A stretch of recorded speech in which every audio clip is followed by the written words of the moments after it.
Hello, everyone. I'm Donna Fiducia. And I'm Don Neuen, and this is Cowboy Logic Radio. Cowboys didn't dance, didn't wear designer shirts, when their hearts were filled with memories, their bodies filled with hurt. They would sit around the campfire and exchange a piercing glares. Back when the West was really wild, cowboys didn't dance.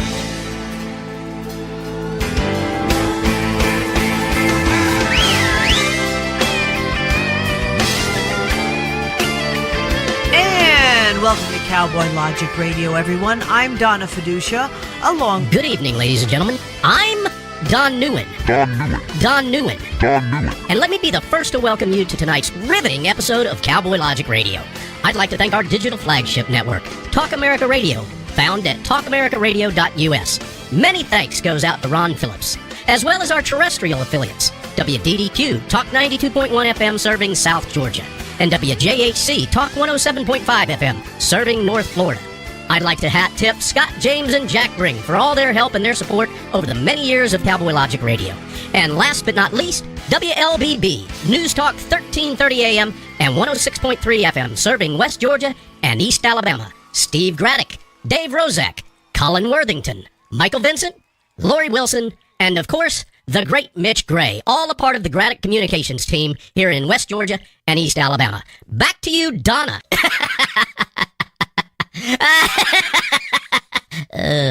Oy. Are you done? I'm done. Didn't you like that, Donna? Wasn't that creative and artsy? I think I'm going to apply for some kind of a federal grant to subsidize my performances. If you were a liberal, they'd give it to you, no questions asked, but otherwise, forget it. Don't you love that, ladies and gentlemen? People that produce what they consider to be an art form. Mm-hmm. It might be some modern weirdo dance routine. It might be music that's so atonal, nobody can even relate to it. It might be some abstract piece of art that when you look at it, you go, what the hell is that? You'd better off be just throwing But they apply tubes of for paint money. against the wall. They apply for federal money as well as private money because nobody wants to go see their stuff and pay for it. And it continues. It continues. It continues. Ladies and gentlemen, I'm Don Neuen.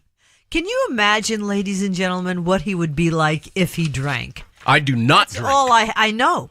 And that's the problem in some respects. Why? I don't want to drink. Because you're so I don't need weird. to drink. You are so weird. Yeah, but you love me. I do. There's never a dull moment. And ladies and gentlemen, let me ask you, our beloved listeners, do you adore me? I'm sure they do. I adore you. And that's I all can that counts. feel them nodding their heads. They all adored you at the South Carolina Tea Party Coalition convention. And I didn't drink. No, that's true.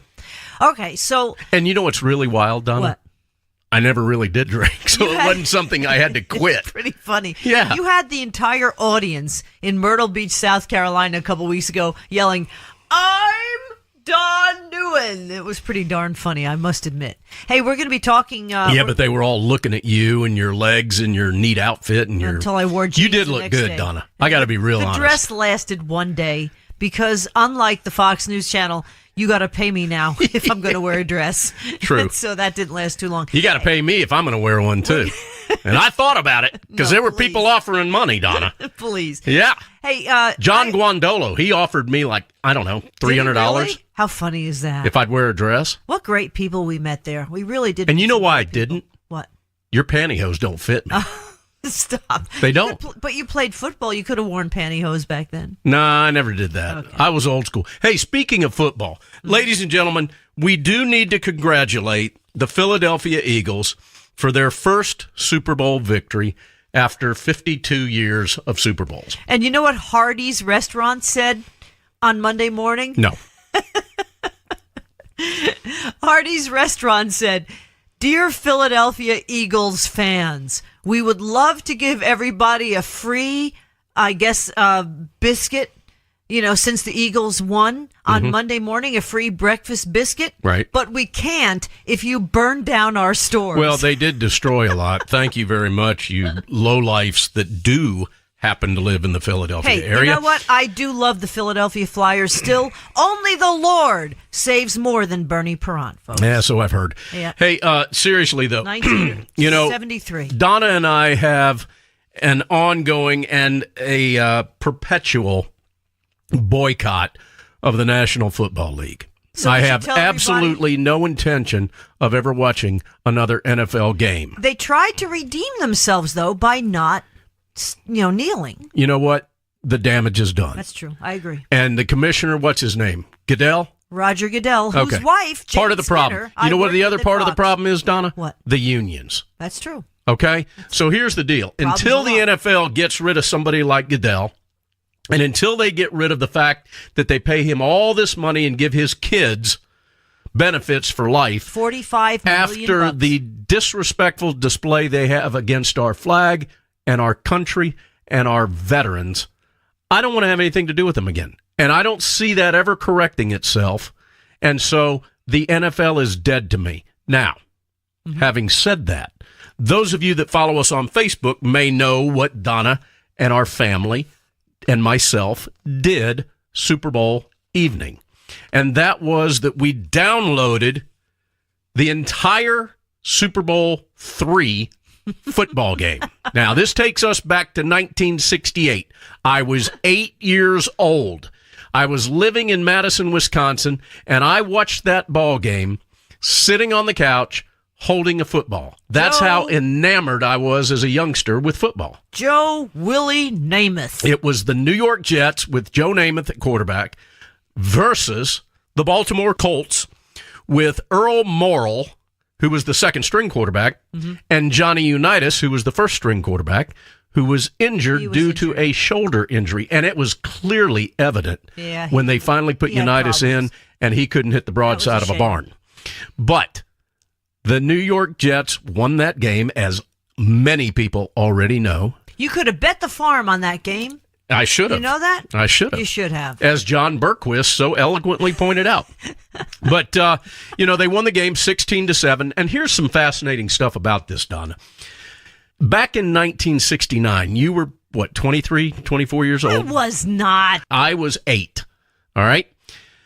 Back in 1969, the winning team received a bonus of $15,000. Jeez. Can Okay? you imagine?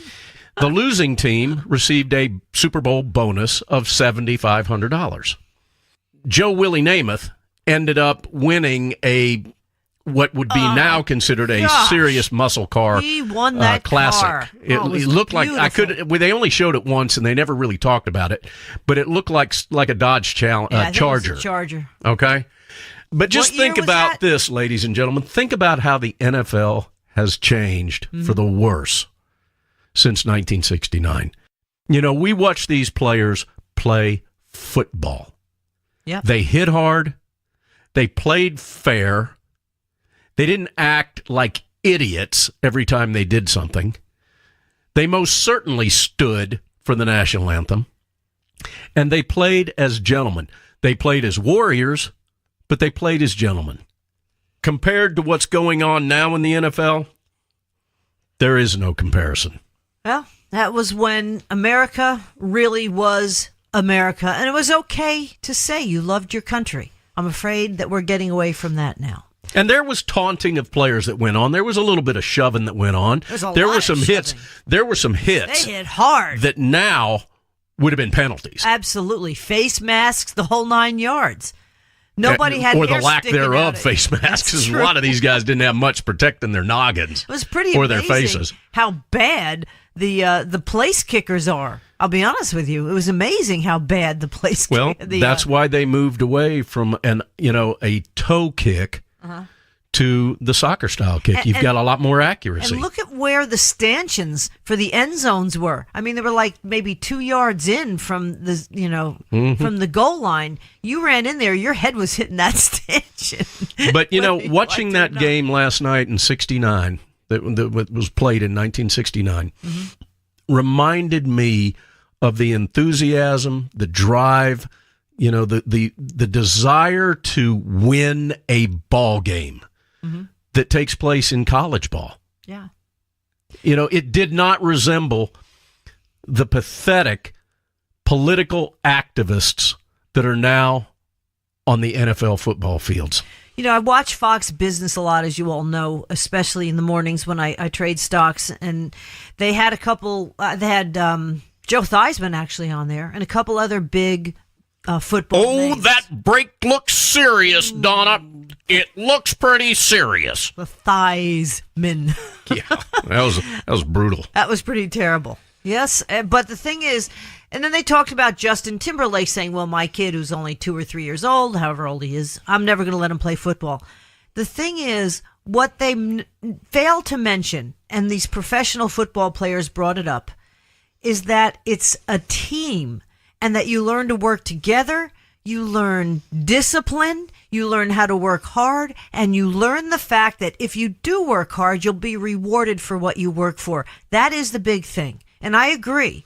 And, if you're talking about 7 and 8-year-olds, maybe they shouldn't be hitting their heads against each other. But aside from that, the camaraderie and what you learn when you're part of a team, I think really sticks with you for life, whether it's baseball, football, or whatever. And that's what the professional football players brought up that had been retired, that obviously Justin Timberlake, as, talented as he is, whether you like him or not, he's not going to know that because he's not a professional football player. Well, I'll tell you something else about this football game that we watched from 1969, Super Bowl III. Mm-hmm. The halftime show was a halftime show. It was marching bands. Yeah. It wasn't some kind of I don't even know what you call these halftime shows now.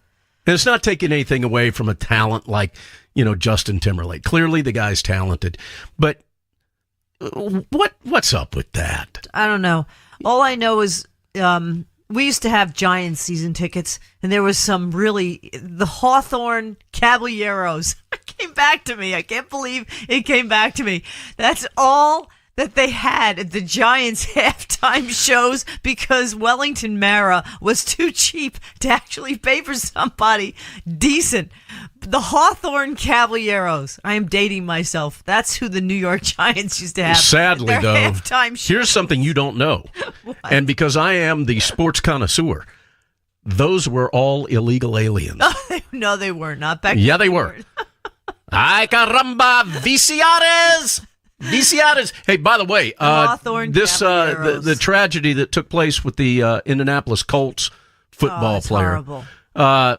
Illegal alien, ladies and gentlemen. Yeah, you're not going to twice hear convicted. That. It was a twice convicted, drunk, illegal alien that killed this Indianapolis Colts. He was probably on his way back to the sanctuary city of Chicago, which sure is just a few miles away from Indianapolis, if you're speeding and you're drunk. But you'll notice that the mainstream media is not talking about it. That's why. If you were not an illegal, drunk alien, then you'd be hearing all about it. But that's just the bottom line. At any rate, to close out this little segment about the Super Bowl, a big hat tip to the Philadelphia Eagles. I lived there summers, many, many years, showed my horses at the Devon Horse Show. Because they've waited their entire lives. Yeah, that's true. To see the Philadelphia Eagles win the Super Bowl. Yeah. And big hat tip to him. Hat tip to him. So anyway, ladies and gentlemen, we've got a magnificent show, and we're going to stop talking sports for you. Not yet. Okay, we're not going to stop talking sports now. Because my fair and balanced genes are coming back in. Whether or not you love Philadelphia, whether or not you were happy the Eagles won, may I just reiterate what is on the grave of one phenomenal comedian named W.C. Fields. And you know what that is? Yeah, I do, but I can't remember what it is, so you'll have to tell me. On his grave, it says, I'd rather be here than in Philadelphia. Tell Mark Levin that. It's pretty damn funny, though. Hey, I lived there, too. Lived there in Cherry Hill. Lived in Haddonfield, New Jersey. Showed my horses all over Pennsylvania. It's just a beautiful state, but that is pretty damn funny. You know, Don, I didn't live in Philly, I didn't, me and Rocky, we go way back, Rocky Stucci. Sure, yeah. Adrian. Okay, take a deep breath now. A real deep breath. I can't take a deeper breath than that. And relax. Okay, I'm Your relaxed. 401k is going to be just fine. This is a correction. This is a correction.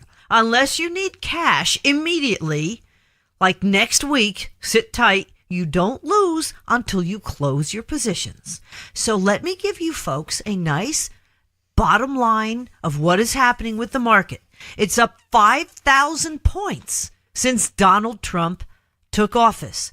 Then it came back 1,500. It's still up 3,500 points. It's up something like 60% of what it was in the entire 8 years of Barack Obama. Yeah, but this is all this increase in the stock market, Donna, is all because of Barack Obama. Well, see, that's the funny thing. Last Wednesday and Thursday, when the Dow hit another all-time high, that's what you heard the Democrats saying. Well, it's really the Barack Obama, economy. That's what it really is. And then as soon as it tanked, now I guarantee you, Sarah Huckabee Sanders, I didn't get to see if she had her, press conference, televised this today or not. I think she's going to have one tomorrow. But in the last 2 months, when this Dow continues to run up and up and up and up, not one question about how good the economy is from the mainstream media. I guarantee you, I will bet the farm that the next time Sarah Huckabee Sanders is out there taking questions from the mainstream media, that's the first thing they're going to ask her, unless it comes back up before then, which it probably won't. It's like what they say when you trade stocks. It's a escalator down and then it steps up. Okay, so it's going to take a lot. I'm visualizing that, Donna. Okay. For someone that has no idea what's going on in the stock market. It's early February. Yeah, Relax. I'm with you. That I do know because I can read the calendar. It's not the end of the world. Hey, ladies and gentlemen, I need to share with you all something, and that is that by popular request, Cowboy Logic Radio is now available 24/7. 365 days a year. We have our own dedicated radio station. And we're going to keep any place from 8 to 10 episodes of current and previous Cowboy Logic Radio episodes in the queue. So you rotate them in. And they rotate in and out 24/7. Anytime you want to. If you need a fix from Cowboy Logic Radio, you go to talkamericaradio.us or cowboylogic.us, and you click on the player. And then in the little drop-down menu on the right-hand side of that player, you just simply go to the second entry, and it says Cowboy Logic Radio. And if we're talking about something you don't particularly care about, you can go to the Talk America Radio stream. You can go to the WDDQ stream. You can go to the WJHC stream or the WLBB stream. So you've got 5 separate radio stations in one player at talkamericaradio.us. And in the second spot, you will find Cowboy Logic Radio 24/7. You will be able to communicate indirectly with me, Don NEUEN, anytime you'd like to do that. Why? Because it's 24/7. How cool is that? I find it to be very cool since I'm the one that did it. This is true. They say as California goes, so goes the rest of the country. Oh, Boy, yeah. are we screwed if that's the case. Stockholm, California now is going to experiment with universal basic I saw that. income. $500. Here's $500 a month. And they want to find out if that's going to do for people's self-esteem. Yes. And their self-motivation. And your identity. Your self-esteem and identity. We are so doomed. All they have to do, first of all, they say if you don't look at history, you're bound to repeat it. If you don't learn from history, you're bound to repeat it. Doomed. All they have to do is look at the Pilgrims. Didn't the Pilgrims, when they came over here, they had basically that same exact thing. It's kind of like a socialist way of living. And everybody was supposed to contribute. And then the few who didn't contribute that sat around got all the people who did contribute really PO'd, a.k.a. the taxpayer. And then what happened is they finally decided not to let the other people who didn't work for a living eat.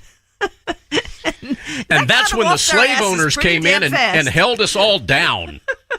Right, Donna? Isn't that how they teach that in the public schools? Well, that's right after the Pilgrims. Then the slave owners came in and they suppressed all mankind Yeah, but they don't tell you that in Norway. most of that was the Democrat Party, but that's another story. $500 a month, though, no questions asked, is what Stockholm, California is going to give you. Now, by the way, Stockholm went bankrupt in 2012. And they're not bouncing back. Yes. Donna. Yes. What do they call fishermen in Norway? I have no idea. Basswegians.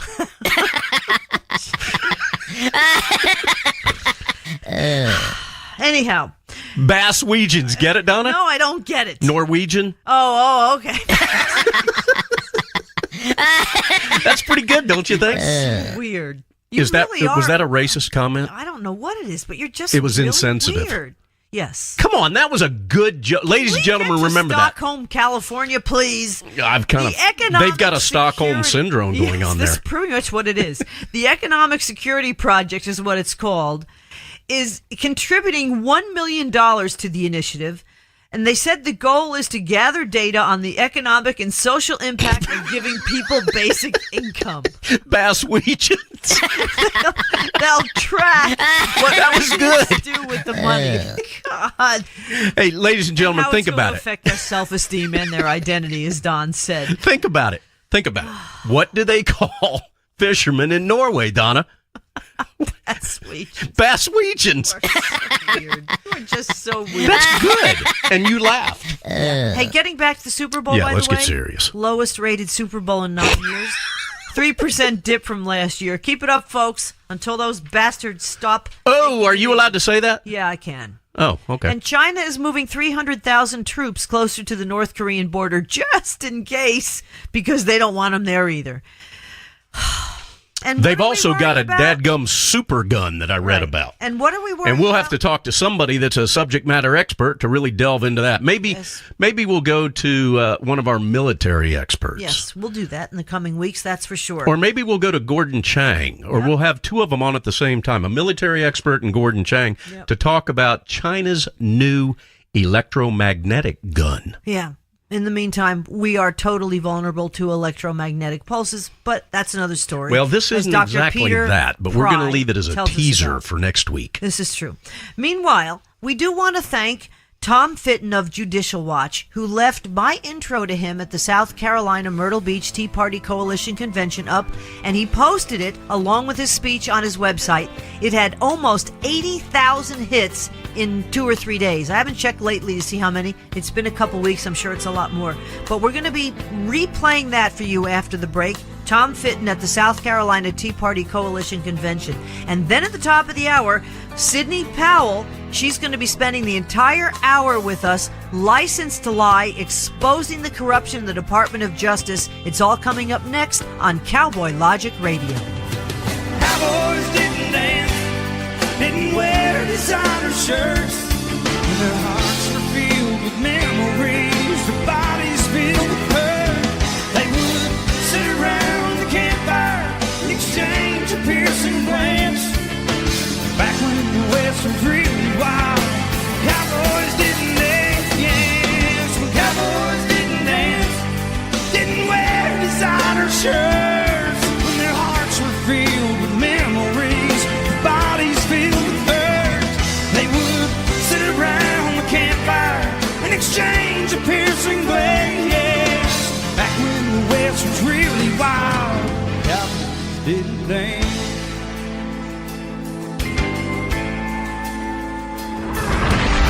Check us out on the web at cowboylogic.us. Hi, thank you for listening. My name is Ron Phillips, and I'm the owner and operations manager of Talk America Radio. It is with great pride that I offer you this 24/7 stream of some of the finest talk radio programming in the country, but I need your support. We are a listener-supported network. That means we need your help to continue to offer the quality programming you're hearing right now.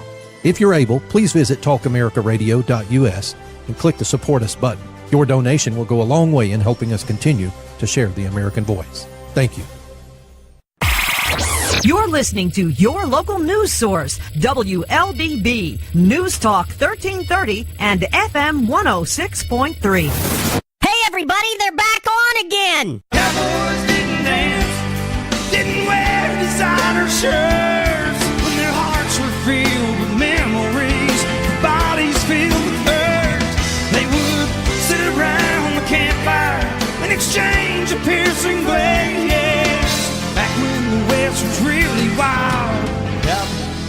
Dame.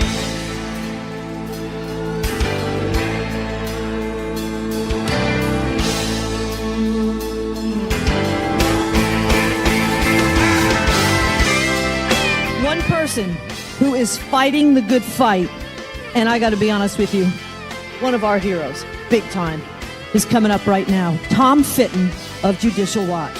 The work he does, absolutely, is critical to the restoration of America.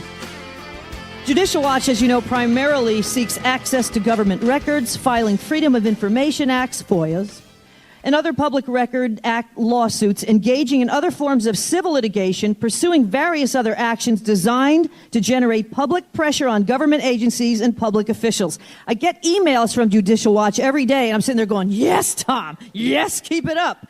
The motto of Judicial Watch is because no one is above the law. Are you listening, Hillary?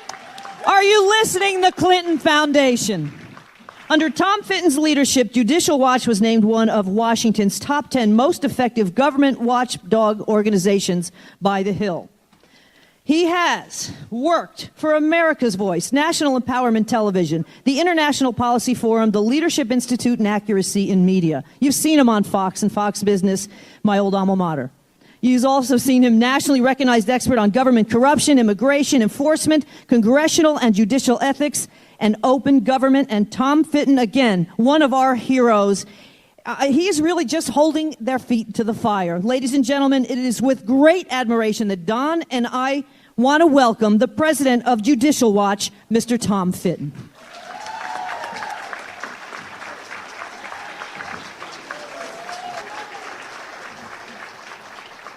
Well, thank you very much. I appreciate the opportunity to share some thoughts with some fellow travelers in the road to political accountability or government accountability. It was kind of a tougher trip than I anticipated getting down here, but I had to fly into Charleston and drive up at the last minute. The nice thing is I got to see more of South Carolina on the way up, so it's a nice drive. Lovely state. You know, there's a rule of law crisis in Washington, D.C. I don't really open with a lot of jokes. I get right to the point. We're in a crisis situation. We have unelected bureaucrats, in some cases appointees of the prior administration who are still there, and the bureaucrats that have kind of worked through administrations, breaking the rules to bring down a duly elected president. Breaking the rules and violating laws in ways that I don't think even Richard Nixon would have contemplated. Well, he might have contemplated if he had the abilities to spy on people the way President Obama did. But there's nothing in recent American history that compares with what we think we know about what went on during the prior administration and into this current administration in terms of misusing the ability to spy on foreign nationals, translating that into spying on your political opposition, and then leaking the classified results. And then using all of that to generate really a fake criminal investigation in an effort to destroy the president through an indictment or remove him from office through impeachment. And that's just what's going on right now. You know, but there's one thing I can tell you is that Judicial Watch shows there is a way out of this. And that we can change things if we're committed to focusing on these issues of government corruption and not just ignoring them. And I'm going to bring you back because it's all about Hillary Clinton in the end, isn't it? Because all this corruption I was talking about with the Obama administration was part of a conspiracy with the Hillary Clinton campaign to target her political opponent. But let me tell you about the Clinton email scandal, which kind of is one of the geneses for the reasons they don't like President Trump. Now, Judicial Watch had been investigating Benghazi. We haven't forgotten about Benghazi. We haven't forgotten about it. And back in the day, Congress was allegedly investigating Benghazi. They had 5 committees on the House looking at Benghazi. And John Boehner said, we don't need a special select committee to investigate Benghazi because we have all of these tremendous committees investigating it.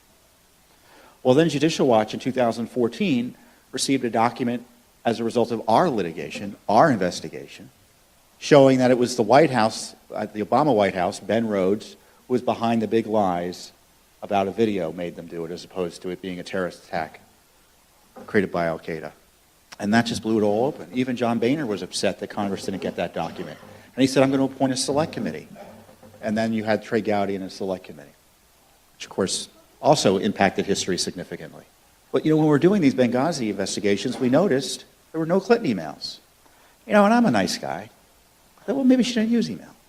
Maybe that whole issue and she was she was first lady, she was a senator, she ran for president, she became, Secretary of State. Maybe that whole computer revolution had passed her by. Now, I'm a nice guy, but I'm not a stupid person. So we checked, and we asked more specifically to make sure that we would capture the Clinton emails as it relates to Benghazi and other issues. In the end of 2014, they gave us documents we had already received, and one of our lawyers said, well, where did you look for these documents? And they said, we looked, don't worry, we looked, but, oh, wait, there may be some other documents we have to give you. And then in 2015, they told the court, we gave Judicial Watch everything on Benghazi except for these other documents we haven't looked at yet. They didn't tell us what those documents were. 3 or 4 weeks later, the Clinton email server was reported on in the New York Times. So there's no doubt that it was our litigation that forced the disclosure through a modified limited hangout in true Nixonian fashion to the New York Times of the Clinton emails. And people ask, what was it Mrs. Clinton was trying to hide? She was trying to hide everything. She didn't want any of those emails to come out. So as soon as she got word that we knew about her emails, they destroyed half of them, returned half of them allegedly to the State Department, and the investigations began. Or the sham investigations began, at least by the FBI and the Justice Department. But Judicial Watch did its own investigation. We kept on getting the emails, email after email. We received the ability to get discovery and gather evidence in one of these key FOIA cases that they lied to us about. And so we had Cheryl Mills come in, Yuma Abedin come in and testify, top State Department officials, all in the summer of 2016. And then in August of 2016, we started getting emails from Yuma Abedin's email account. Now, Abedin was the only other official in the State Department we know about who had an email account on the Clinton server. And she was using this account to conduct personal business, family business for Hillary Clinton. You know what the family business of Hillary Clinton was? Pay to play. That's the family. The pay to play scandal was uncovered as a result of our litigation to force out Yuma Abedin's emails on this secret server they didn't want us to know about. And all that started coming out in August of 2016. Now, we know why 2016 was an important year, right? But we started asking for these documents back in 2014. Some of these documents, in the case of Abedin, I think we may have been asking for in 2011. So they obstructed justice, they obstructed the courts, they obstructed our investigation, they tried to hide them from Congress and the American people. And then once we found out about it, they still slow-walked the release of the information, but it all started coming out in the middle of the presidential campaign. So I think it's fair to say we changed history. We all want justice for Hillary Clinton. We all want justice for Hillary Clinton.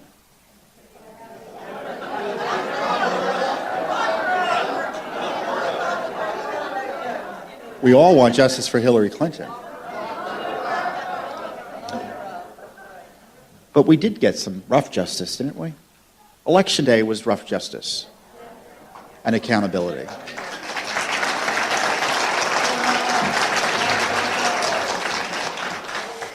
But we're in the business not of, making sure people don't get elected or people get elected. We can't control that. Plus, we don't do it just as an organization. We're not allowed to under the IRS rules. But there are consequences to being caught for engaging in evident criminal activity. There are consequences. And so the obstruction blew up in her face around Election Day. Really extraordinary development. But so now we know why Hillary Clinton and the Barack Obama and the State Department and the Justice Department and the FBI would be upset with having someone like Donald Trump come into office who ran on a campaign theme of drain the swamp, lock her up. Well, you're a crook, so let's accuse the other guy of being a crook and distract the American people that way.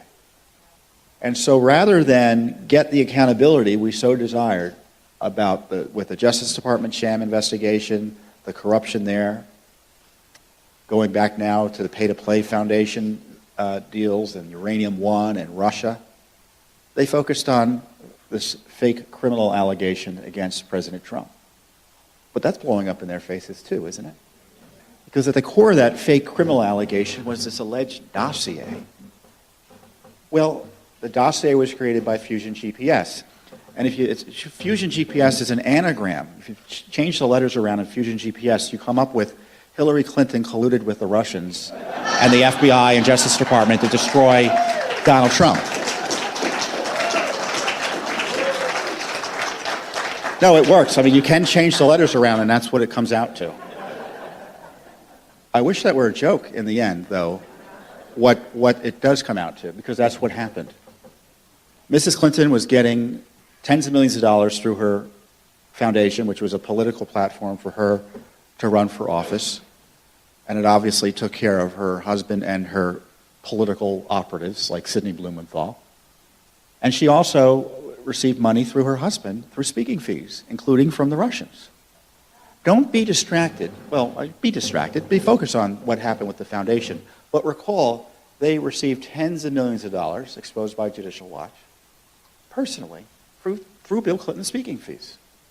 So we have a Secretary of State whose husband is getting money from the Russian front company, getting money from a Saudi front company, a Chinese front company, every major corporation here in the United States, and no one in the State Department thought to say boo about that. Because when Hillary Clinton became Secretary of State, one of the conditions of her getting approved by the Democrat-controlled Senate, well, I don't know if was it controlled by the Senate in 2009? Doesn't matter. Democrats and Barack Obama made her pledge that there'd be ethics reviews and she would stay out of foundation business. Well, the ethics reviews turned out to be nothing but rubber stamps that we found, and she broke that pledge and was involved in foundation business from the get-go.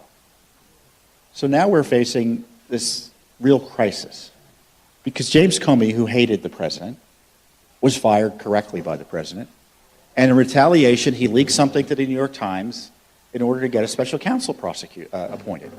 And the special counsel is Robert Mueller. Now, were you all attacked by the IRS? Was the South Carolina Tea Party attacked by the IRS? Yeah. Well, guess who was getting IRS files on virtually every political organization in the country? Robert Mueller's FBI. So you had Robert Mueller's FBI and the Justice Department working with Lois Lerner's IRS to target and try to jail and figure out ways to prosecute President Obama's opponents in 2012. And we're supposed to trust him to fairly evaluate whether, again, the FBI and Justice Department was abused to target President Obama's political opponents in 2016. Robert Mueller, who also's FBI, targeted James Rosen and his parents with a fake FISA warrant, alleging he was an espionage agent, an agent of espionage, targeted the Associated Press with similar allegations. So someone who fairly can be criticized for abusing FISA, abusing the powers of the FBI to target political opponents of President Obama, is now charged with using the dossier created by Hillary Clinton in league with the Barack Obama FBI and Justice Department to prosecute President Trump. So I guess Robert Mueller is the perfect special counsel for the deep state. But we shouldn't tolerate that. We should shut it down. Shut it down.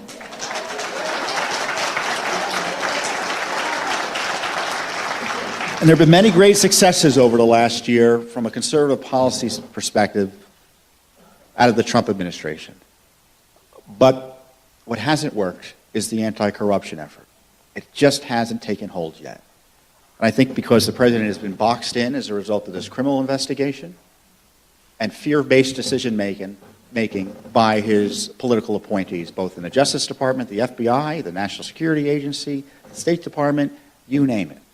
You'll be shocked to know that we are battling Trump administration for Clinton emails. The Trump administration is defending Hillary Clinton. The Trump administration doesn't want to give us dossier information. The Trump administration doesn't want to give us unmasking information. Well, as I said, you have a fear-based decision-making by the appointees of President Trump. And the deep state, their resting state, is secrecy. And of course, they have an interest in protecting all of this because to expose it, you have to remember, Hillary Clinton is not the only one who faces legal jeopardy as a result of her misconduct. Think of everyone else who was involved in the Uranium One cover-up, who knew or should have known about her mishandling of classified information in the State Department. There are other people who face legal jeopardy. And institutionally, these agencies also face political jeopardy as a result of their misconduct during the Obama administration. So there's all sorts of incentives to protect Hillary Clinton and not release information that may be helpful to President Trump on the Russia issue. So we're glad that Congress is finally taking some steps to force this information out. But just let me think about that.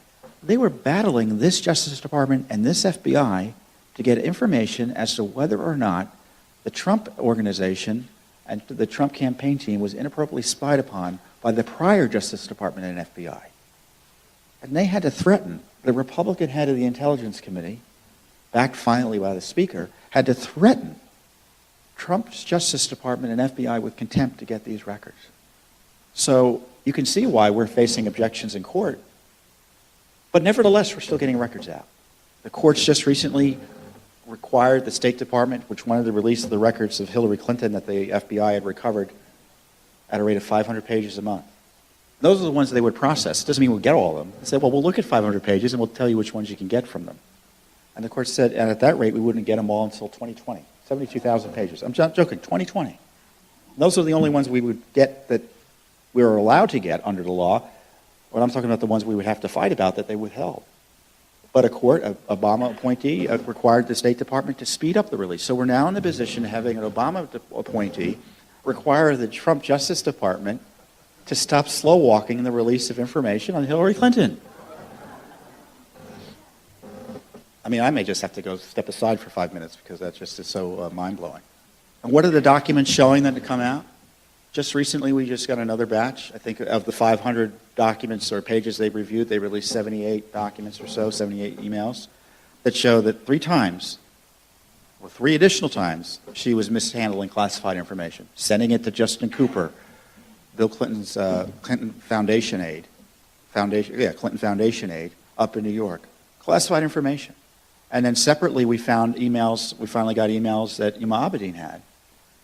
Government records that were found on the laptop of Anthony Weiner that also included classified information, including the identity of a CIA official. Mrs. Clinton, there was a gentleman who was arrested for keeping classified information on a notebook, unsecured notebook. Hillary Clinton kept classified information on the internet equivalent of an unsecured notebook. As I say, the internet equivalent of a public park bench. And that's why, and I don't say this lightly because I haven't said it until this week, more or less, especially after the CIA material came out.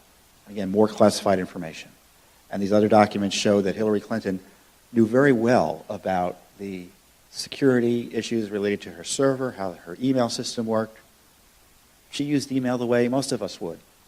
And she understood when things went wrong, why it went wrong, and what backups were required, and the security involved in that. Of course, she was warned repeatedly by her colleagues at the State Department, the security professionals, not to use these BlackBerries for personal email or government work, if at all. And she ignored it. So I don't want to talk about why we need a special counsel for Hillary Clinton. I want to talk about why it is we need to arrest her.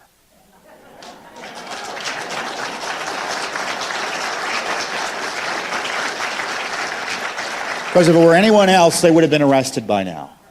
And right now, the Justice Department is talking about whether they're going to appoint a special counsel on the Hillary Clinton matter. Or the bureaucrats are interviewing the bureaucrats as to whether they reopen the investigation. To me, there's enough material that would require, or certainly it would be fair to arrest her for. And again, do we have the sort of bravery at the Justice Department and the FBI to get that done? Probably not. But let's stop talking about, I would suggest, I'm not against special counsels in theory, but I would suggest we stop getting distracted about whether we're going to have an investigation of Hillary Clinton. We've done an investigation of Hillary Clinton. There's plenty of evidence on the public record. There's been evidence I'm sure the FBI has that they're suppressing, that which ought to result in her arrest and prosecution. So that's why they don't want you to, that's why they want you to talk about Russia collusion with President Trump, and not Russia collusion with Hillary Clinton. So we're facing this crisis where there's this distraction targeting President Trump unfairly to protect the last regime that abused the rule of law and broke the law. So this is what Judicial Watch does. We sue to get records out, to educate you about what the American people are up to. And I know we feel sometimes our government's out of control, but we demonstrate there's a way to bring it back under control, and it's through this Freedom of Information Act. Because the Congress isn't going to do it, the media isn't going to do it, the executive branch agencies aren't going to do it voluntarily. There's this powerful tool that we show that you can actually get back control of your government through this accountability process known as FOIA. But we also sue agencies directly and governments directly when they break the rules. We're suing San Francisco on behalf of a taxpayer over its sanctuary policy. We're suing California. We're suing California and Los Angeles and Kentucky and Maryland over its failures to make sure our election voter rolls are clean. We want to make sure that our elections aren't stolen. So these basic, we're doing boring things like trying to make sure the FBI doesn't break the law, trying to make sure that terrorists don't come across the border, or people aren't murdered in cities because politicians want to put politics over the public safety on illegal immigration matters. We're doing boring things like making sure your votes aren't stolen by leftist politicians and allied groups who want to have dirty voting rolls and no voter ID and no citizenship verification so they can steal elections in case they need to. We're doing all that sort of boring stuff. I guess it's boring because no one else is doing it. Because it must be boring. Is that why? And, of course, we can't do any of it without your support. We have over 500,000 supporters. I don't mean supporters who sign petitions and support us morally and with prayers and things like that. I'm talking about people who support us financially. We've got a great team of lawyers and investigators and fundraisers and media people that get the word out. Robert Mueller may no longer be special counsel, in part due to the educational efforts of Judicial Watch.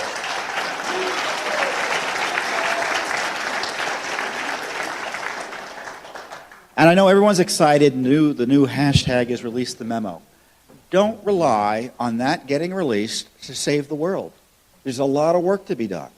That will be one battle which we may or may not win in terms of government accountability. But just recall what this memo is that we're talking about.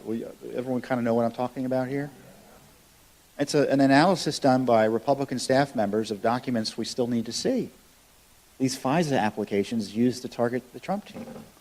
We still don't have the unmasking material. We don't have the FISA applications. We don't have the information about how the DOJ and FBI explicitly worked with the Clinton campaign to target the Trump team.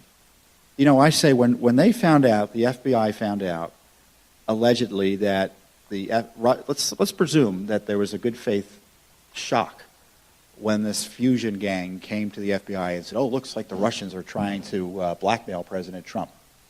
You know what they should have done? The FBI should have run to President Trump and said, the Russians may be trying to blackmail you.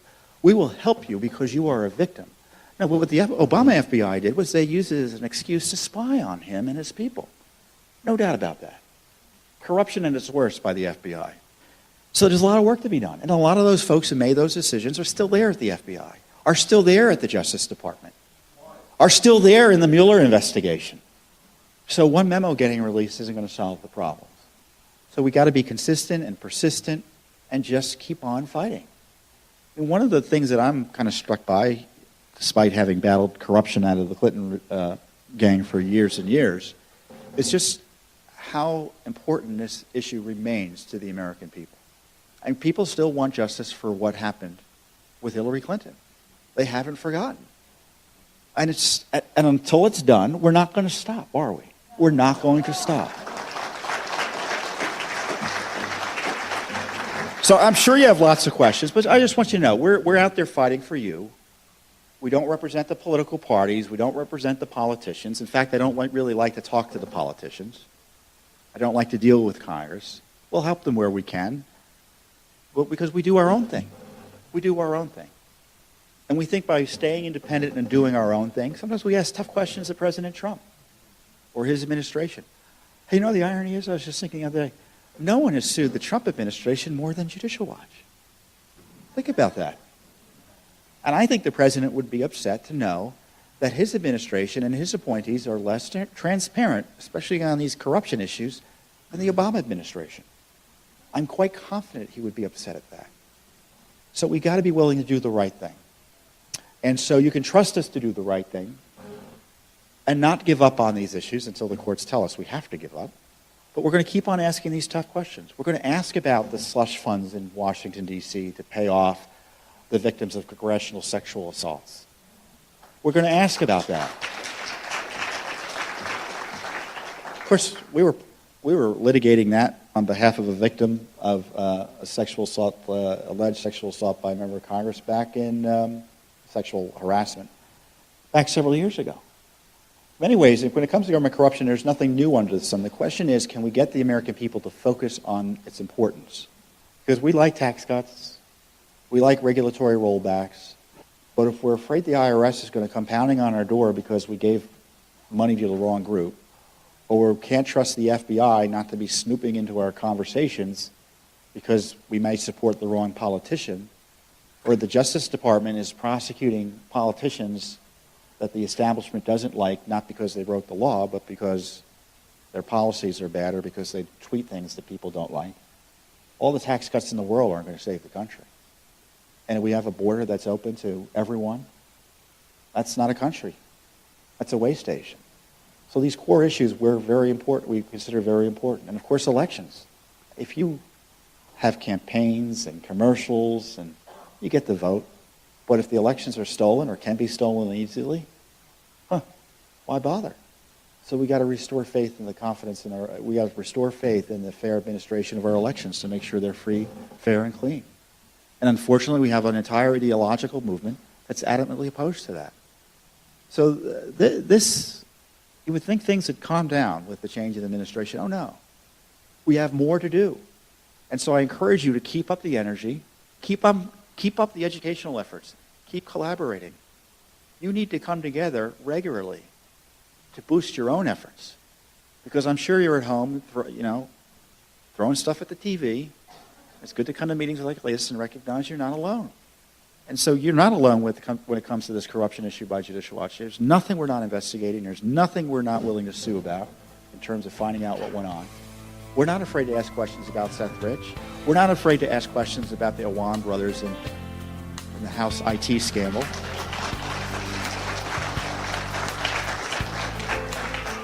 In Washington, people are afraid to even ask questions. I don't know what the answers are. We're not allowed to ask the questions.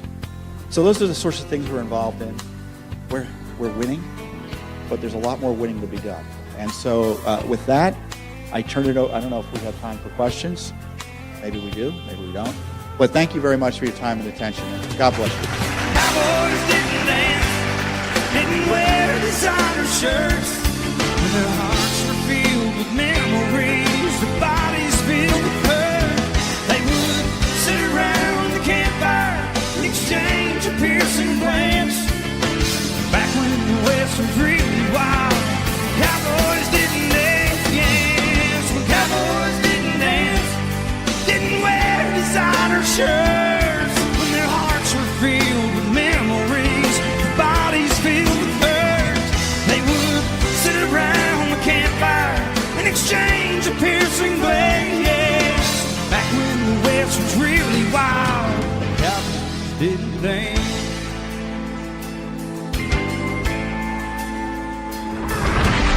Check us out on the web at cowboylogic.us.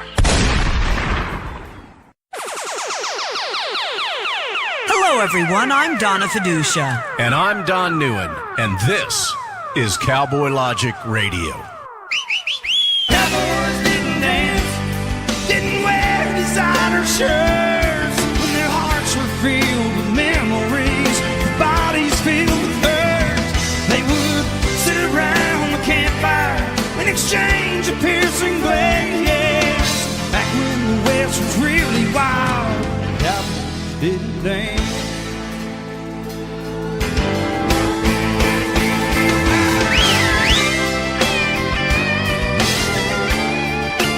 Welcome back to Cowboy Logic Radio. I'm Donna Fiducia, along with Don Neuen.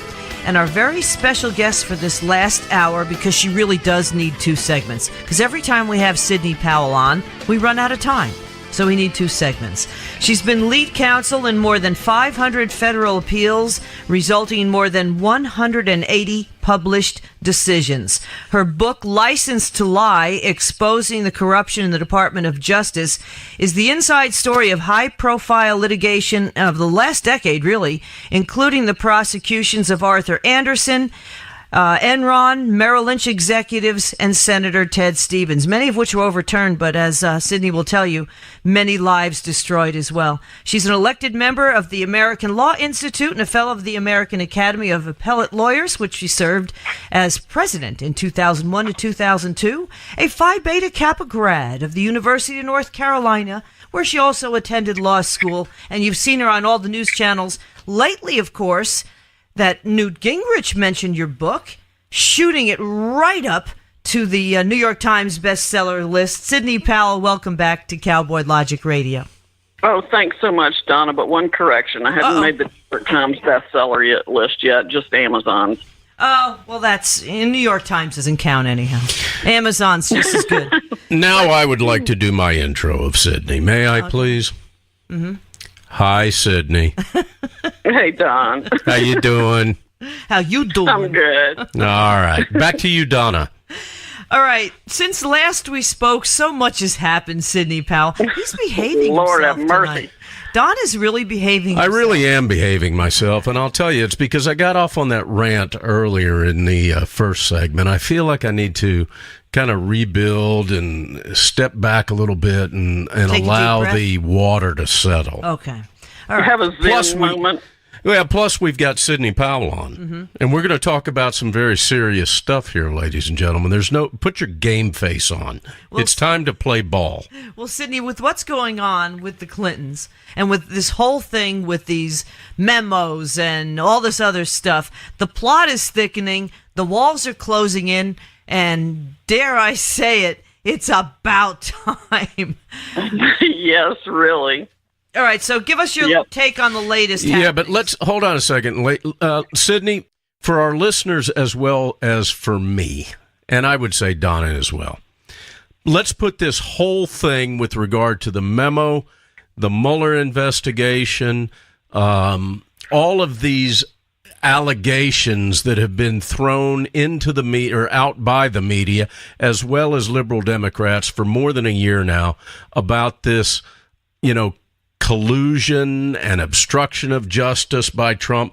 Can you put this all into perspective for us? And we'll just let you talk as long as you need to, but put it in layman terms so that all of us, especially if we have any liberals listening, that they're able to wrap their heads around this. Well, it's obviously extremely troubling. It's been going on for a long time, but I think it boils down to a huge attempted cover-up by the Obama administration and the upper echelon of his Department of Justice, and of course Comey and Baker and McCabe and those folks in the FBI, both to hide the criminal conduct of the Clintons, particularly Hillary, with respect to her secret server, which did in fact violate serious federal statutes under the espionage law, because of her total abuse of information that was relevant to the national defense and had to be kept confidential. We know for certain that Obama emailed her at clintonemail.com using an alias. That he had to have approved her server. He jolly well knew about it. And everything that's happened since then with respect to the Russia conspiracy collusion theory and all that mess was to cover up or try to cover up that, because they knew if Trump got elected, it was going to come out. And that's exactly what happened. So and it's going to keep happening. Is this almost like the best defense is good offense? I mean, they say that if you're guilty of something, accuse the other guy of doing it. And that seems to be exactly what's happening. If there's any collusion, it's the Democrats, it's Obama and Hillary and the Clinton Foundation and everything else. Yes, I tweet at Sidney Powell #1, and I've tweeted several times.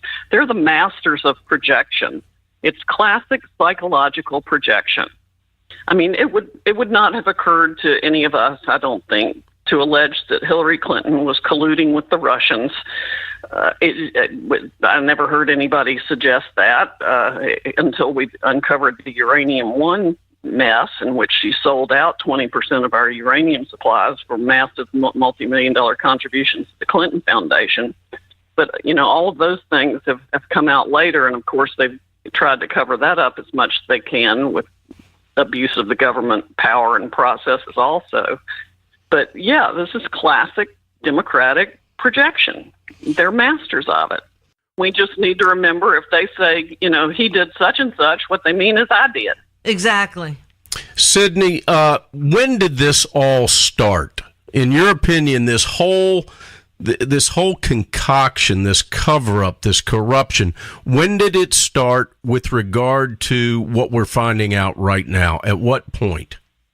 I think it began in its infancy as soon as it looked like Donald Trump might very well run for president. I think the unlawful collection of and use of FISA data, which, by the way, for any liberals or doubters listening, the FISA court decision that was unsealed last summer reflects unmistakable condemnation of the FBI and the NSA for their abuses of the FISA processes and information. The FBI actually gave unlimited and unsupervised FISA data access to two private contractors. I'm sure we're going to find that one of those was Fusion GPS, and they were using that data to try to put together, the FISA court doesn't say this, but we can derive from information from multiple sources now that Fusion GPS was using that data to help formulate the Steele dossier. And I think we're going to find out that Fusion GPS had a huge role in that, maybe even more than Christopher Steele did. I would submit that regardless of who the Republican nominee would have been, they would have put this into motion. They would have somehow tried to create that which is not reality against any opposing candidate to Hillary Clinton. And it just so happened that it ended up being Trump. And I also don't think that in their little small minds that they ever believed that he truly would be elected. I think they just they all believe their own lies, because Donna and I clearly saw, at least when we were canvassing the state of Georgia, there was no real substantive support for Hillary Clinton. Nowhere. Except in these little teeny pockets where you've got a bunch of liberals hanging out. But we never saw it.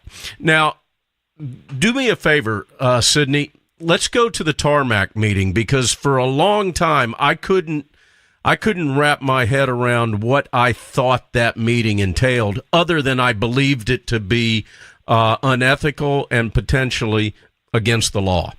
And after this has all come out, I'm going to kind of vet my thought on this with you.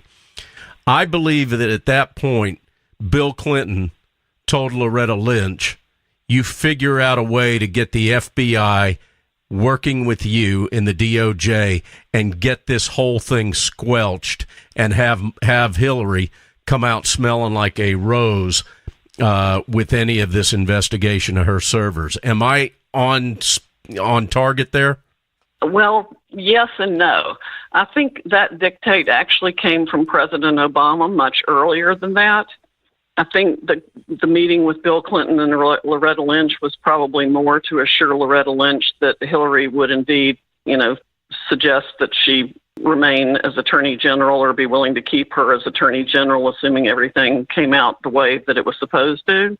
But Obama had to have directed that not to be a prosecution, and I'm sure that's because there were lots of emails between him and Hillary on that unclassified, unprotected, unsecure server, and each one of them was a separate violation of the Espionage Act, which carries a penalty of at least 10 years in prison. For each count? Fascinating. Yeah. That sounds But like he's protected under executive privilege, is he not? No. No, good. executive privilege doesn't give you the right to violate the Espionage Act. Executive privilege only protects conversations that he has with people in the White House as part of the deliberative or legislative process, so that he can hear from everybody as to all different kinds of opinions and views. But he has the same obligation to protect confidential, classified, and other information relevant to the national defense that everybody else does.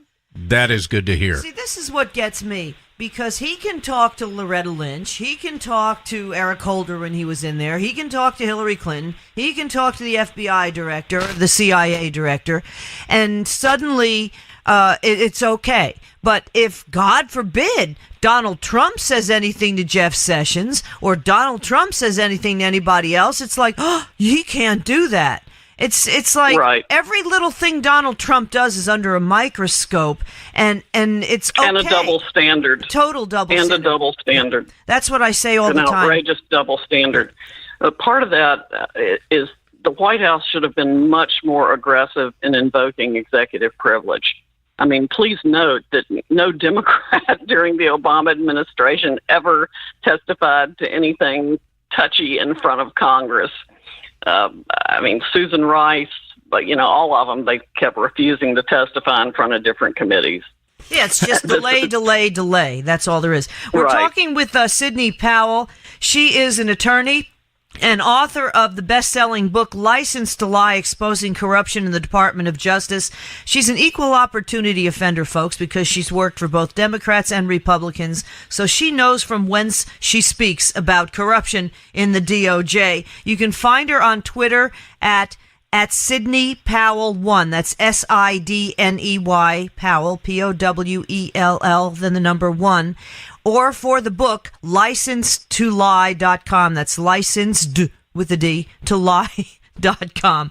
Sidney, my former colleague at Fox, turned now big-time legal analyst, Greg Jarrett, I've hosted a number of shows with him, and he's a great guy, but I had no idea how much of a legal eagle he was. He did say a congressional source told him that your good buddy there, Rod Rosenstein, 3 weeks ago, in fact, 2 sources are now saying that 3 weeks ago, Rod Rosenstein threatened Chairman Devin Nunes and members of Congress that he was going to subpoena their texts and messages because he was tired of dealing with the Senate Intelligence Committee. How about that? Well, I am certainly no fan of Rod Rosenstein. I would guess he said that as a joke. If he didn't, that's a whole different issue. But, I mean, I can imagine getting so frustrated testifying in front of that committee that you'd say, well, how would you feel if I testified everything, subpoenaed everything you've ever written? I don't know. But well, apparently there are 2 sources that are saying that. But to me, Rosenstein is not, coming out of here smelling like a rose either. Absolutely not. I think he should be fired. I think he should have been fired as soon as the memo came out, if not before, because he's clearly implicated in having signed the 4th application for this continued FISA warrant and surveillance of Carter Page, which there's another person on Twitter who tweets at Stealth Jeff for Stealth Jeff Sessions, and he's got a little picture of Sessions on his Twitter thing, but he pointed out, and I'd forgotten this, Carter Page resigned from the Trump campaign before the FBI sought the first surveillance warrant. Yeah. It's the timeline. So they get it all supposedly about Carter Page. They get it under Section 1. It's not a Title VII wiretap like they get on normal people, please remember. They had to make a showing supposedly of probable cause that Carter Page was a spy for the Russians. And then they can surveil and go back and look at everything the man has ever done since he was born and everybody that had anything to do with him. And they wait and get it after he has left the Trump campaign at all. Well, I would like to find out whether he had any past due library books. That's my big concern, and I'd like to figure that out. Hey, Sidney, would you be able to explain to us and the listeners the process that the FBI, when they're doing an investigation, must go through to obtain a FISA warrant? It is supposed to be a huge deal. The whole statute was enacted after my tenure there, so in full disclosure, I have never gotten one, but I have looked at the statute and read about it. It takes separate and independent verification from multiple levels of the FBI and multiple levels of the DOJ to even apply for one of these things. Obviously, that didn't happen here. They took the salacious and unverified, as Mr. Comey admitted to Congress, quote, dossier, end quote, put together over months by Christopher Steele, an MI6 guy or former MI6 guy, with the help, mind you, of Nellie Orr and Fusion GPS, the private contractor that had unlawful access to FISA information.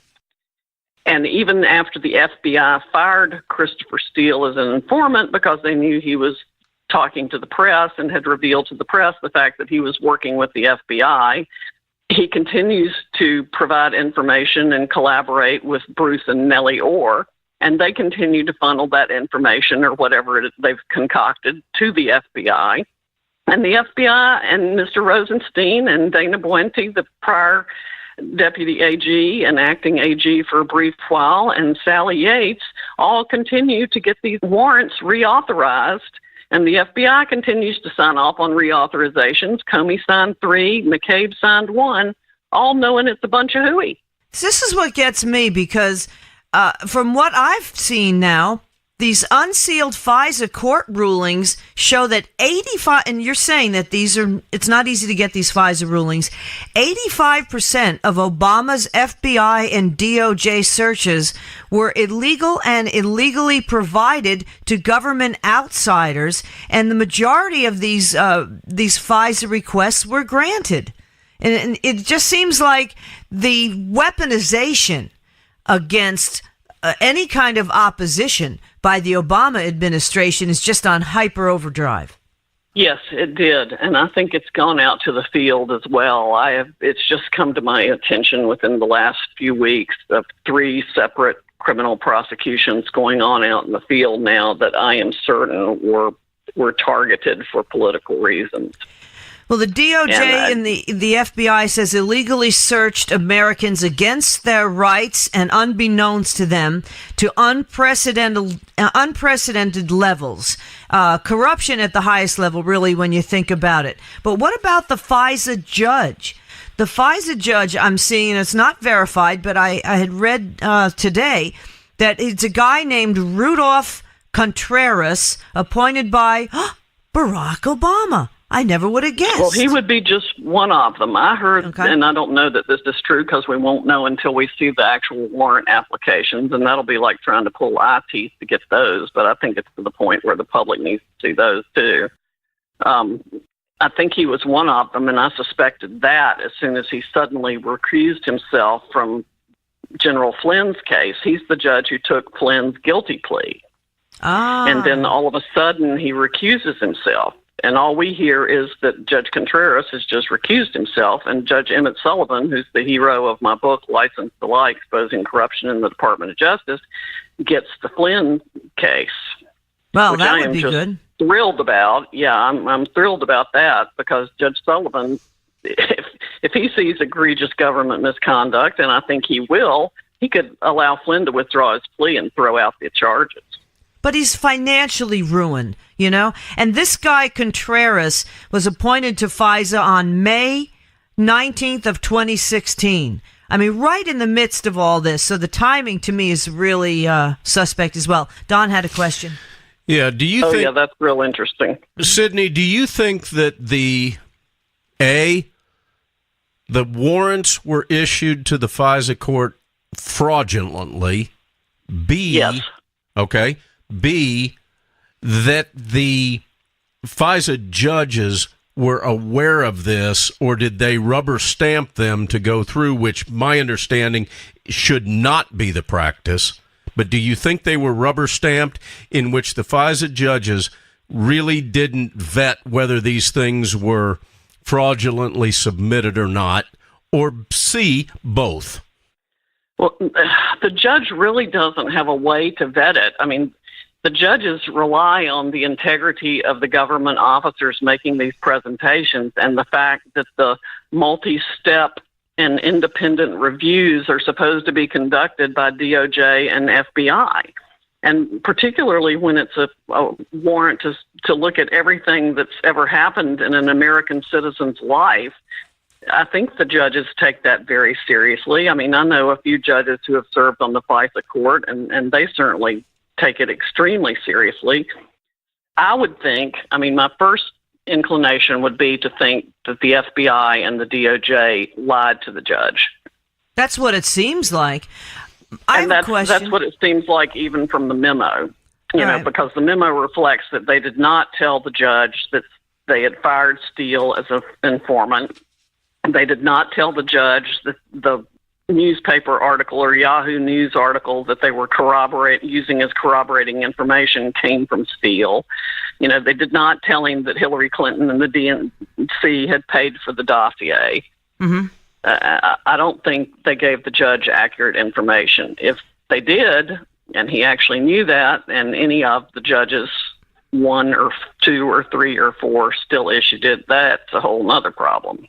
It's amazing the level of intricacy to get this done that, in my opinion, Hillary Clinton and the DNC went through. I mean, there's some reports even that they actually fed this. Maybe it was because of the Yahoo News report. I'm not sure. Fed this to some news organizations. And so then when they went with the dossier, because they would not have gotten the okay without the dossier. And then they went with the dossier, and then they said, well, look, news organizations are even reporting it. So it made the judges say, oh, okay, you know, or I guess might make the judges more inclined to grant the FISA warrant. Yeah, I mean, the memo, the Nunes memo reflects flat out that they used the Yahoo News story as corroboration for the dossier when they both were sourced from Christopher Steele. And the Perkins Coie law firm actually held a meeting for Steele with different news outlets and the Fusion GPS folks, I think. I'm so confused. Well, I know that anytime I really want to get real news, real hardcore, deep in the weeds news, factual statements, I go to Yahoo News. Yeah, really. I don't even remember the last year that I opened Yahoo News. It pops up once in a while when I look at Twitter. All right, we got Sydney, a hard break, Donna. Yep. Hang in there, Sydney. We got a lot more coming back on the other side of the break with Sidney Powell. Find her at Sidney Powell and the number 1, Sidney Powell 1 on Twitter, and licensedtolie.com for her wonderful book. More with Sidney Powell coming up next on Cowboy Logic Radio. Cowboys didn't dance, didn't wear designer shirts. Their hearts were filled with memories, their bodies filled with hurt. They would sit around the campfire. Hi, thank you for listening. My name is Ron Phillips, and I'm the owner and operations manager of Talk America Radio. It is with great pride that I offer you this 24/7 stream of some of the finest talk radio programming in the country, but I need your support. We are a listener-supported network. That means we need your help to continue to offer the quality programming you're hearing right now. If you're able, please visit talkamericaradio.us and click the Support Us button. Your donation will go a long way in helping us continue to share the American voice. Thank you. Hi, it's Mark Walters from Armed American Radio. You know, for nearly a decade, I've been educating, informing, and entertaining responsibly armed Americans. And during that time together, we've shared some ups and downs, haven't we? Trump's election saved our Supreme Court and no doubt the future of our gun rights for now. But now is not the time to lay down. The enemies of freedom are well-funded and more determined than ever. To keep up with the state of your gun rights, make sure to tune in to Armed American Radio right here on Talk America Radio, the new dominant voice in conservative talk radio.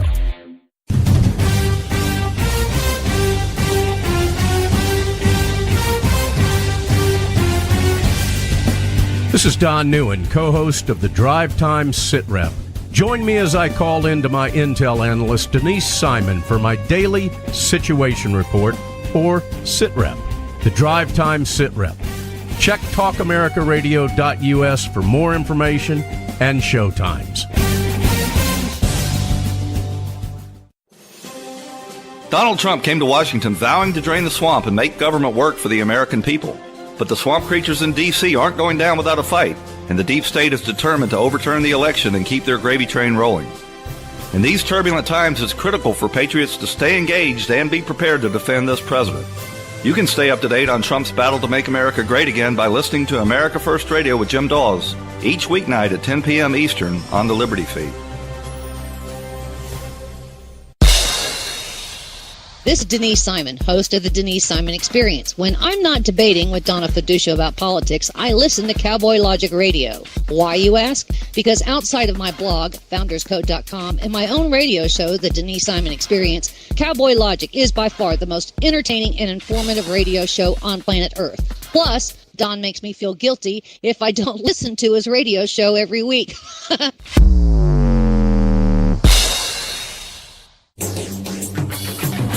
Chris X Radio, weekday mornings at 10 Eastern, on the Talk America Radio Network. Congressman Alan West joining us. Well, thanks so much, Chris. We're talking with Brigitte Gabrielle. Oh, Chris, I am delighted to be with you. Ted Nugent is here. My pleasure, and congratulations with your show. I'm proud to be on it with you, Chris. Listen to Chris X Radio, weekday mornings at 10 Eastern, right here on the Talk America Radio Network.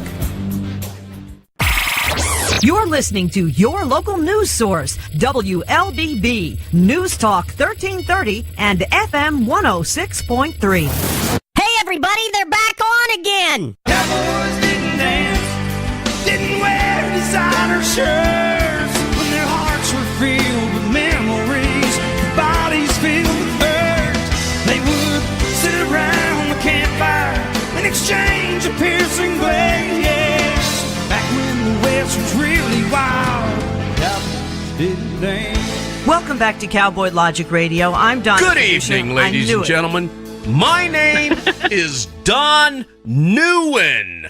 Let me welcome you back, and let me be the first to welcome you back to Cowboy Logic Radio. Tonight's show is beyond riveting. Don't you think, Donna? Well, certainly. I know you agree with me. Why? Because we're going into the fourth quarter, ladies and gentlemen, just like the Super Bowl we didn't watch this past weekend. But this one, we are going to be really attentive to, Donna. Do you know why? Why? Because I'm Don NEUEN, and I'm introducing Sidney Powell. Back to you, Donna. I prefer baseball, so since we're going into the final quarter, I would say Sidney is the cleanup hitter. Okay, can we do that? That's fine. I think that's better. That's fine. Because I'm not watching football anymore. Sidney Powell, find her at Sidney Powell1 on Twitter, SIDNEYPOWELL, and the number 1. And then for her book, LicenseToLie.com. Again, it's a bestseller. But, Newt Gingrich mentioned it on Hannity's show, and it really caught everybody's attention. And you've seen Sidney also on Hannity and a lot of the other big news shows, because Sidney knows from whence she speaks, because she's worked in the Department of Justice for both Democrats and Republicans, and she knows, again, what is happening. And, Sidney, I kind of do news for a living. It's not as much as I used to, but I keep an eye on things. And this is so confusing to me. I have to write down all the different things. I can't imagine what it's like to the uninformed, the casual viewer. And to me, just hearing them say from ABC, NBC, and CBS and the other fake news organizations that, there's a Democrat memo coming out too that's just very, that's going to dispel everything else.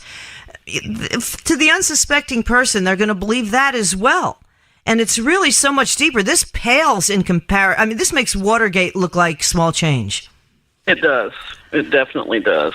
No, we have absolute confirmation from different documents that are available and things, frankly, that some of us had pieced together before the memo even came out as to most of the key points in it. We knew from Director Comey's testimony that the Steele dossier was never verified. The few things we didn't know include that the FBI did apparently pay Mr. Steele, although we had surmised that. They had certainly authorized payment of him. We know that the FISA court process was grossly abused by the FBI and the NSA, and that the Fusion GPS had been given access to data that no private contractor should have ever been given access to. We know that they took that information and, working with Nellie Orr and Bruce Orr at the Department of Justice, continued to use Christopher Steele and whatever they cooked up with him without telling the FISA court. They got the warrant 4 different times, so they ran it for over a year. I think when they got it the first time, frankly, they were trying to cover up information they'd already pulled unlawfully. That we'll probably find out from the Inspector General's report that'll be coming out in the next 6 to 8 weeks, I think. That's going to be a real blockbuster. That'll be far more detailed and informative than what we have gotten from the Nunes memo. Let me ask you this about that Inspector General's report. Will that have anything to do with what I believe will be the upcoming Grassley memo? I don't know. I'm not sure as much what Senator Grassley has been focusing on, but I'm sure there will be some overlap. I just think anytime you hear memo, they're talking about something short. The Inspector General's report is going to be about the size of a large book, I think. Yeah. Because he has produced over 1 million documents, or collected over 1 million documents. He's the one that found the stroke page text messages to begin with, and we've only seen like 375 or 400 of those. Yeah, that's like old news now, too. You know, that's like old news. Right, yeah. And he, through forensic work, found the additional stroke page text messages that supposedly were never picked up by FBI servers. You know, the FBI reported them missing recently. Including the time of the Trump transition effort and then into the new administration, which I found just absolutely startling. I mean, if I'd been Christopher Wray, I would have moved heaven and earth before I ever said we couldn't find them. I find that absolutely astonishing. Then all of a sudden they found them. Sure enough, within 2 days, the Inspector General's found them. Oopsie. I have a question. I don't know anything about an Inspector General. How reliable is that? I mean, we're seeing such corruption everywhere. FBI, IRS, CIA. Who picks the Inspector General, and how do we know he's not, going to be biased in any way, shape, or form? Well, Mr. Horowitz was actually nominated and given the position by President Obama. But at the same time, he has been at war with the Department of Justice almost since the day he was appointed. So I am more hopeful that he is the person of integrity I think he is than Mueller or anybody else that's been in politics or the swamp for 30 years or more. He is the one that found the page stroke text messages that we just mentioned. He is one of 47, I think it was, Inspector Generals appointed by Obama, who actually wrote a letter to Congress complaining that the Obama administration was obstructing their abilities to do their jobs. He has been investigating this for over a year. And he did a 500-page report that was really damning on the Fast and Furious thing. Nothing came out of it, but that's because Holder and Obama were still in office then. Yeah, this time we have a chance to use it to clean it up. Yeah, that's the other thing that gets me, is how this other stuff is done. And Trey Gowdy, as good as he is, does all these, all of these inquiries, and then nothing really happens. Don's got his hand up. I've got my hand. I have to do that, Sydney. It's like I'm in class here. Ladies and gentlemen, just want to remind you who we're speaking with here, the great Sidney Powell. And Donna has given out her website a number of times along with her Twitter handle. And we really, really encourage you all to follow her work. Anything that she posts on social media is already vetted. You don't have to think twice after you read it. You may repost it, and you may repost it with integrity and credibility. What Sidney Powell talks about, if you repost it, will make you look good. Okay? Now, Sidney, let me ask you this. In your lifetime, and you and Donna and I believe, are around the same age. In your lifetime... No, Sydney's younger than me because she paid 50 cents for Girl Scout cookies, and I think I only paid a quarter. All right, well, the bottom line is we're all roughly the same age. In your lifetime, have you ever witnessed a bigger political scandal than this? No, absolutely not. And hopefully we'll never see one this big again, because this took power and abused it to the maximum extent possible for the political preferences of the party in power and to oppose the will of the people who wanted all that upset. Let that sink in, people. Yeah. Sidney Powell answered that without missing a step. And Sidney, full disclosure, you have no idea what we're going to talk about from point to point, right? Right. The biggest scandal in our lifetimes. And I think in the history of the country.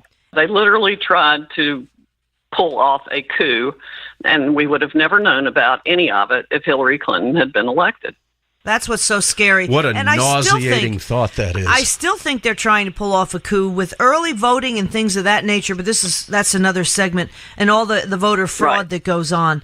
But you here they took what are supposed to be the two most preeminent law enforcement agencies in the world, the United States Department of Justice and the Federal Bureau of Investigation, and they took those and Obama made them a tool to do his bidding to try to stop Trump from being elected and then to try to put together enough to impeach him.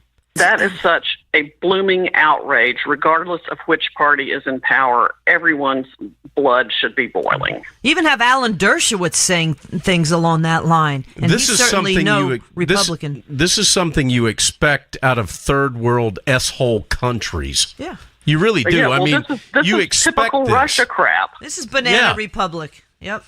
This is Banana Republic, or Russia, even worse. Let's look at some of the other players here that you're very familiar with and you've written about in your book as well. Rod Rosenstein. Rod Rosenstein was in the DOJ looking at tax prosecutions. At the same time, Christopher Wray was in the DOJ deciding what should and should not be prosecuted in general. So they've got a connection right there. I mean, I'm not real thrilled about Christopher Wray being where he is either, tell you the truth. And then the Mueller team. I mean, why would Jeff Sessions recuse himself and not Rod Rosenstein? All these things are flying through my head at the same time. I mean, it's insanity what is happening here and still allowed to foment. Yes. Well, I think Sessions is certainly an honorable man. I know good lawyers on both sides of the issue as to whether he should have recused. I can't opine on that because I haven't done the research on it or read any of the relevant cases or anything myself. So I don't know whether he should have recused or not. From my personal perspective of what I have seen that's in the public domain, he had less reason to recuse than Rosenstein does. I agree with that. But like I said, I haven't looked at the law, so I can't really say on that. But obviously, I don't think Mr. Rosenstein should continue in his job. I wouldn't have suggested him for it to begin with, if for no other reason than he's been there forever. And that's just people who have been in government forever think government exists for them for the most part. It's become the Department of Just Us instead of the Department of Justice. So we got a lot of work to do, and I said in the book that we need to clean it out with Clorox and fire hoses, and that's even more true now than it was when I wrote it. You know, it'd be great. Rosenstein goes way back with Mueller too. I forgot to mention that. Rosenstein and Mueller and Weissman go way back. Rosenstein worked with under Mueller when they were both in the public integrity section at the beginning of Rosenstein's career. So he's a Mueller devotee from the get-go. Wray worked with Mueller and Rosenstein when Wray was in DOJ, and Andrew Weissman. He was supposed to be supervising Weissman when Weissman was on the task force. And as you know from reading License to Lie, Weissman's the lead villain in License to Lie, responsible for destroying Arthur Anderson and 85,000 jobs on an indictment that didn't state a criminal offense, and then sending 4 Merrill Lynch executives to prison for as long as a year while he hid the evidence that showed they were innocent and made up the crime. That's right, and that was all overturned by the Supreme Court, correct? Weissman's Supreme Court overturned the Anderson case 9-0, and the Fifth Circuit overturned 12 out of 14 counts of conviction against the Merrill executives. So why is Andrew Weissman there? I mean, this is insane. Andrew Weissman needs to be in jail. Andrew Weissman certainly should have been disbarred, and from my perspective, if we treated prosecutors the same way we treat everybody else in the world, he would have been prosecuted for obstruction of justice. See, that's what gets me, is they can lie, and these poor people that they're going after, when the guys who worked for the government have bottomless pits, pockets rather. And a guy like a Michael Flynn or whatever has to defend himself, and they're bankrupting themselves and they're ruining their lives. And then afterwards, oh, ho-hum, never mind. We're overturned 9-0 in the Supreme Court. And, oh, sorry about that. 85,000 people lose their jobs. If a guy like that lies, he needs to go. I'm sorry. He needs to go to jail and be just as liable. And the thing is, if we could just follow the money trail enough to make these people not have any pension, not have any retirement, and I think that would keep a lot more people on the up and up. Because if they know they're going to get caught, and they're not going to have this cushy, government pension when they get out, that might help a little bit too. That would be a start. I mean, the fact that Lois Lerner is drawing any kind of pension from the IRS and got bonuses just is beyond my ability to handle it. And McCabe now, too. McCabe's going to get it. Right. Sidney Powell, let me ask the $1 million question here, the one that I'm asking you to speculate on and just kind of read into the Sidney Powell crystal ball. Name the people that you actually believe could face criminal charges, be prosecuted, found guilty, and sentenced to jail time. Who do you believe that could actually happen to? Not who do you want it to happen to or who you think I want it to happen to, but who could actually be nailed for this and do time. Well, the first one would be Christopher Steele. And I think there will be evidence that he made affirmatively false statements to the court and or the FBI and or the Department of Justice in his whatever affidavits or conversations he had with them. I think Nellie Orr bears some risk of criminal exposure. Definitely Glenn Simpson and probably Mary Jacoby, who, by the way, as soon as the FISA access to data was cut off to them by the FBI because of Admiral Rogers reporting the abuses and discovering the abuses, she went to the Obama White House the next day. There's also, I think I mentioned Glenn Simpson. He's got liability. At DOJ, we've got Yates signing off on a memo on the application known to be false. We've got Rosenstein signing off on the application known to be false.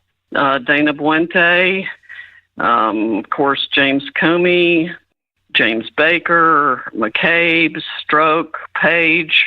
If they were all treated like any other citizens would be treated, I think they all have exposure to significant criminal offenses. But not Hillary. Oh, yeah. I wasn't going back that far. Yeah. All right, yeah. well, I mean, any prosecutor. Yeah, any prosecutor worth a flip could make a case against her right now for any number of violations just for what's in the public domain. Do you think they ever will? I have no idea whether the administration has the political will to do that or not. And that's a great answer, because that's exactly what it would take. Yeah. Who picked Christopher Wray? I don't know. I don't know who picked Wray or who picked Rosenstein. It would seem that Sessions picked Rosenstein. That's what I thought. I don't know that that's correct. Oh, I hope I'm wrong.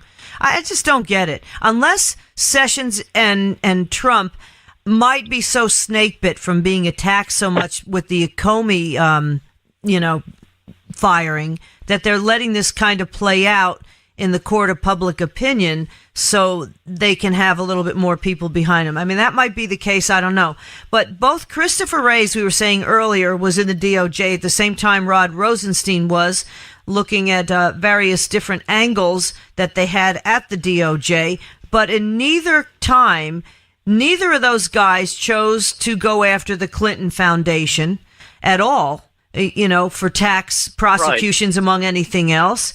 And again, that is a no-brainer. Our mutual friend here, Charles Ortel, talks about it all the time. I mean, they have never audited the Clinton Foundation. And that's the one thing that could be the Achilles heel. Yeah, that is absolutely inexcusable and unfathomable, because the public is aware of any number of abuses they've committed, not to mention against Haiti. Right, exactly. Human trafficking and all the allegations against that haven't even come out yet. And I think 6% of what the Clinton Foundation collected for Haiti actually got there. I mean, wow. It's unbelievable. Well, I mean, they had to pay for all Bill's private planes and everything. And the other thing they overlook, they might actually had some meetings with a Russian lawyer. That's the other thing. That lawyer that Trump Jr. met with that for about 45 minutes when he realized she was a sham and called it off. Somehow, Loretta Lynch gave her the okay to come into the United States when she supposedly wasn't even allowed to travel here. I mean, and she overstayed her visa, and they didn't see a problem with that. And she met with Fusion GPS before her meeting with Don Jr., and she met with Fusion GPS right after her meeting with Don Jr. And if anybody thinks that wasn't a setup, I've got some real estate I'd like to sell them. Ladies and gentlemen, we're speaking with the great Sidney Powell. You can find her work licensed to lie.com. Sidney Powell 1 on Twitter. Sidney, let me ask you this. For the past 6 months, actually maybe more than that, maybe close to a year, I have been hearing the word sedition going round and round and round, and that is the word that we should all be focusing on with this. First of all, do you agree with me? And secondly, if you do or don't, will you at least, in layman terms, discuss that term sedition? This is what the conduct we've seen, the attempt to what we've described generally as an attempt to keep President Trump from being elected and then to unseat him as president once he became elected. It's what people commonly think of as sedition because it's to undercut the government of the United States, or what they think of as treason.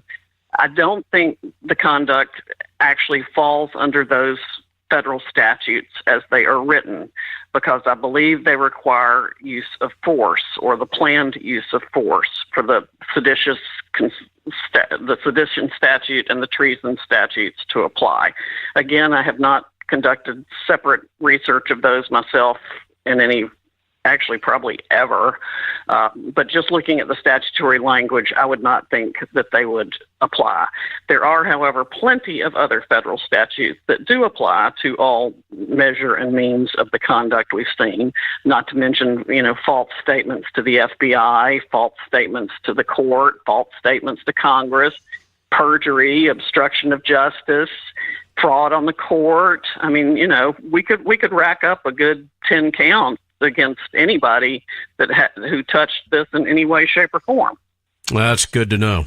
I just pulled up what sedition actually means. Incitement of resistance to or insurrection against lawful authority. I mean, to me, I think that the mainstream media is guilty of that. Be honest with you. I mean, I come from the mainstream media. The big joke is if it bleeds, it leads. But they want chaos because it means more ratings. This is, and they're at the point now where they really don't even care about the truth. They're just total ideologues. Like Michael Savage says, it's a mental disorder. Liberalism is a mental disorder. It really is. Hey, Sidney, was that the dictionary definition? Yes. Yeah, it was. Maybe I should look up liberalism and see if it says it's a mental disorder. Sidney, we've got about 3.5 minutes left before the end of the show. Tell people again where they can find your book, what License to Lie is all about, and what you're going to be doing, where you might be speaking, or how people can track you down and communicate, maybe even one-on-one with you if they have questions or concerns. I have, the book is available on Amazon and through my website, licensetoli.com. I'm on Twitter at Sidney Powell. We don't want Amazon. We don't want Amazon, so we prefer licensetoli.com. I have issues with them too, to say the least.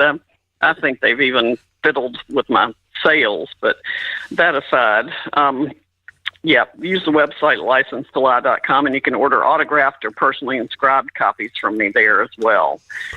And then I'm on Facebook. I'm getting ready to merge my Facebook page into a public page, and I'm working on a couple of new websites. I'm going to be speaking probably at CPAC. Awesome. And great. Yeah. Yes, we're putting together a panel on political prosecution, so it'll be rather timely. Wear the pink outfit, Sidney. Wear the pink one. Yeah, we liked the pink one when we saw it on Fox. Very hot. Yeah, thank you. And it travels well, so I'll see about that. Hey, Sydney, tell the listeners if they order your book through licensedtolie.com, they can get an autographed copy. Tell them how much it costs for me to autograph your book as well for them. Oh, well, that's probably priceless, Don. I don't know how to tell them that. Well, true. There are some things you can't put a price on, but no, seriously, ladies and gentlemen, go directly to the source. Go to the website, licensedtolie.com. Order your book. Get it autographed by Sidney Powell because, in our opinion, anything DOJ related, quite frankly, anything we ever really want to talk about, Sidney, we just call you and we talk about it, and it's always a fascinating experience. But you've got, I mean, this is a book that's got all these players in it. And yes, and it's all true. It names names. I wrote it in 2014, so I didn't write it to help Donald Trump or anybody else other than to try and get the truth out there so the American people could see the toll it takes on everyone when a prosecution is done for political purposes or corruptly. Yeah. And when the prosecutors aren't honest. And all of these dishonest prosecutors were promoted either by President Bush or mostly by President Obama to the White House, the FBI, the head of the Department of Justice. I mean, you know, one place or the other, they have all been in the government. They are a corrupt cabal of prosecutors who should have been disbarred. And instead, they're making millions of dollars and or in positions of power, such as Mueller's task force. Yep. And we've gone over the DOJ. We've gone over the FBI. We've gone over just about everything. We've had a whole hour here, Sidney Powell, but haven't gotten to the CIA yet. And Brennan's starting to chime in, by the way, on Twitter, saying what a, horrible thing this Nunes memo is. So, it has to be right. Sidney Powell. It must be really good. Exactly. Sidney Powell, thank you so much for joining us as usual. I always leave the show with a slogan, a phrase, a saying. This one comes from Ronald Reagan. When you can't make them see the light, make them feel the heat. I think that's pretty apropos. Sidney Powell. That is a good one. Find her at Sidney Powell 1, the number 1, or licensedtolie.com for her great book. And you can see her on certainly on the Fox News channel, probably hear her on Sean Hannity's show in the future as well, because everything you have to say is finally coming out that you wrote about years ago. Sidney Powell, thanks again for joining us here on Cowboy Logic Radio. Thank you, Donna and Don. And that wraps up another week, everybody. Have a great week. We'll see you next Tuesday, 9 p.m. Eastern Time. And in the meantime, God bless America.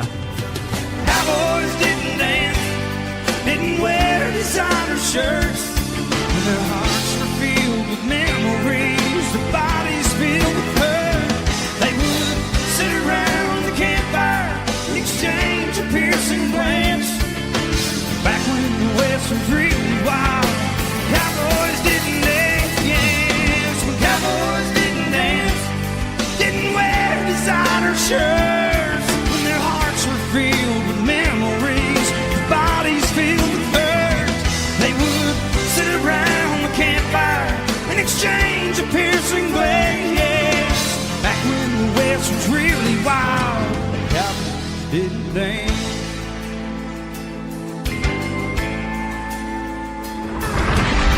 Check us out on the web at cowboylogic.us.